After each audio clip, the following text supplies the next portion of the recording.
Welcome to the first of the Punt podcast. Yes. We have Sam in the hot seat. This is a Punt podcast, however, with a bit of a difference. Has to be. Because this part of the Punt podcast is all going to be concentrated around everything that has taken place with its first punt racing and Sam over the last few rounds and what may or may not have unfortunately happened during some testing. Yes. Many ups and many downs. Many ups and many downs is true. So we bring you back to what was Thruxton. Yes. Hot. What was, yes. It was very hot. Warm, Thruxton race circuit, very fast. Yes, very abrasive too. Very, very abrasive, but we'll get to that in a second. Yes.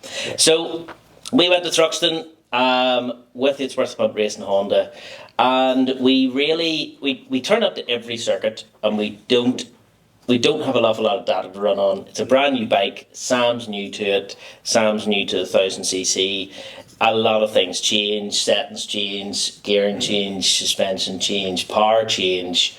Riding style change. It's like riding a bike for the first time. Yeah, it is. It's like riding a bike for the first time. So I'm not going to talk you through what happened to Thruxton. I'm going to hand you over to Sam, and Sam's going to talk you through what happened to Thruxton, because I was only able to stay there for Friday and Saturday. Yes, you did not. I made it to Thruxton on my wedding anniversary weekend.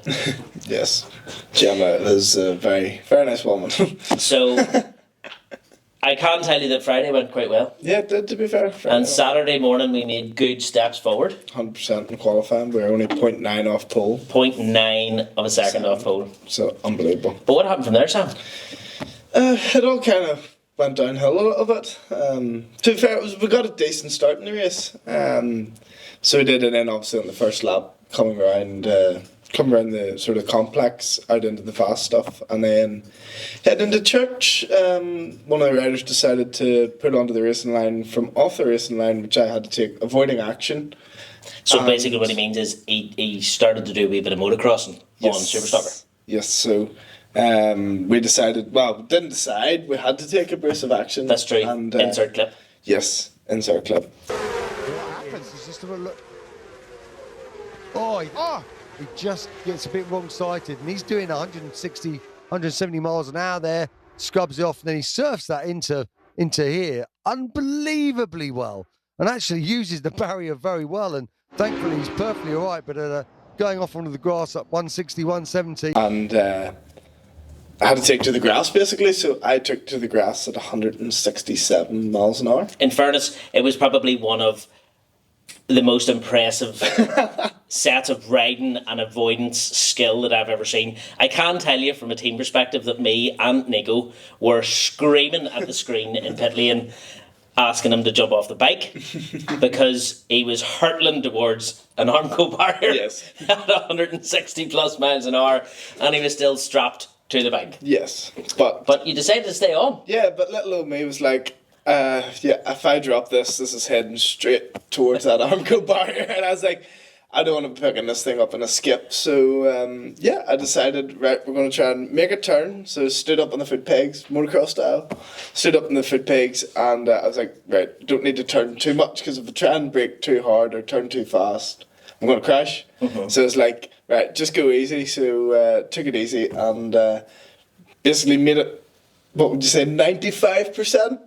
It was 95%. Yeah, you were about 95%. Yeah. You almost did make the goal. Yeah, so 95% round, turning on the grass, and then obviously I hit the barrier then, kind of bermed it a wee bit. You did. It was very spectacular. It was very spectacular. It was spectacular. Yes, you did. You turned the Armco barrier into your very own berm. It was very impressive. So that was Saturday, race 1, DNF. Not the result we were hoping for, but the plus side is he walked away from it unscathed. He had a wee rash in his bum where he came off. Yes. Bike was fairly unscathed. Wee bit of fern damage. Nothing major. Done very well to try and keep the bike in one piece. And all in all, it was great. Yeah, it was. It was the best. We made the. It was the best of a bad situation. Yeah, the best of a bad situation. It was. So then moving forward, I then left Saturday night. Left Sam to his devices and went got on the plane We with the hopes that Sam and all the data that we accomplished over the weekend would have a much more positive race too. But so basically, we stripped the bike and was fixing the bike, and then we had a problem with the front brakes, but we didn't know at the time. So one of the clips that holds the brake pads in basically was sticking on, and then obviously went out in the second race, came around to the first sort of hard, heavy braking part of the lap, and it just washed the front, just took the front, and that was it. It was the same thing. It was only a small crash yet again. You know, it wasn't a massive crash. Thankfully, luckily, we got away quite lightly. Sean Munfield crashed the lap after in the exact same corner in the exact same way, and the bike re-caught grip because I stood at the side of the track watching. And like, do you think it was cold front? No, I think it was just. It was just a bit of everything, I think. Obviously, we weren't moving forward and it was not ideal. Yeah. And I think we just sort of went in and the brakes just sort of weren't Fell as apart. good. Yeah, basically weren't as good. Well, ultimately, we walked away with Thruxton, unfortunately, with no points. Yeah. Which, it's not something we're used to in a race No, weekend at the two minute. DNFs. Usually, we're walking away with points. At this point in time, at Thruxton, you were, and still are, the highest scoring newcomer. Yeah. Other than Mr. Mikachev.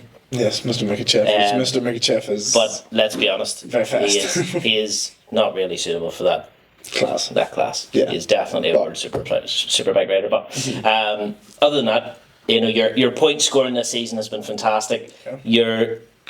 Your positioning this season has been fantastic, and what we have accomplished is the fact that a new set of tyres means nothing to Sap. Yeah. I seem to always go faster on a U set tires.